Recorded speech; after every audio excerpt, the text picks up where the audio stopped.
Hello guys, magandang araw. For today's video ay magdi-DIY kami ng mosquito trap. Kasama ko si Gian. Dahil maulan na ngayon at nagsisilabasan na ang mga lamok, kaya gagawa kami ng mosquito trap. Ang gagamitin po natin ay karton na mahaba, double-sider, at ang pangatlo ay sticky fly paper. Hindi pwede kay Gian yung katol dahil may hika siya.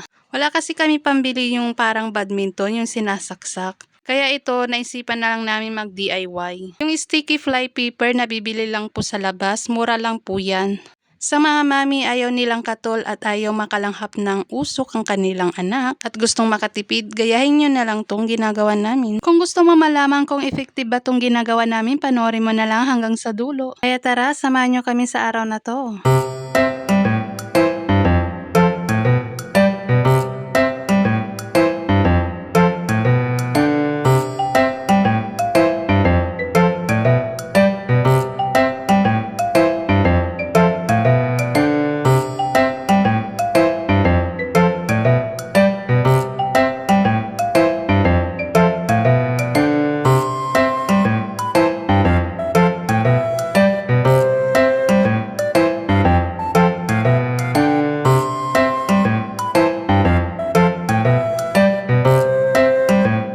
So ayan guys, tapos na natin na idikit yung sticky fly paper. Kaya tara, umpisa na natin maghuli ng isda.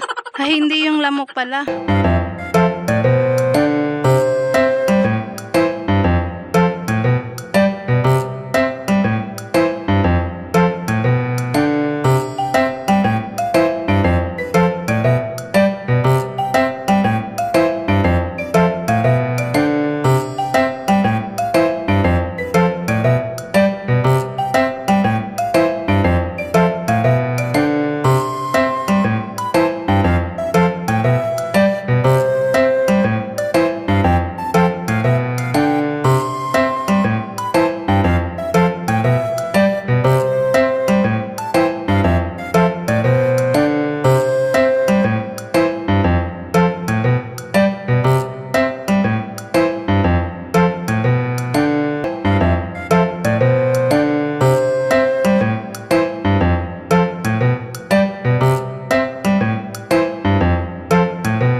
A few minutes later.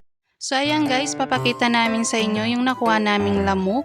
O diba effective po siya. Ayan yung nakuha naming lamok guys. O tingnan nyo.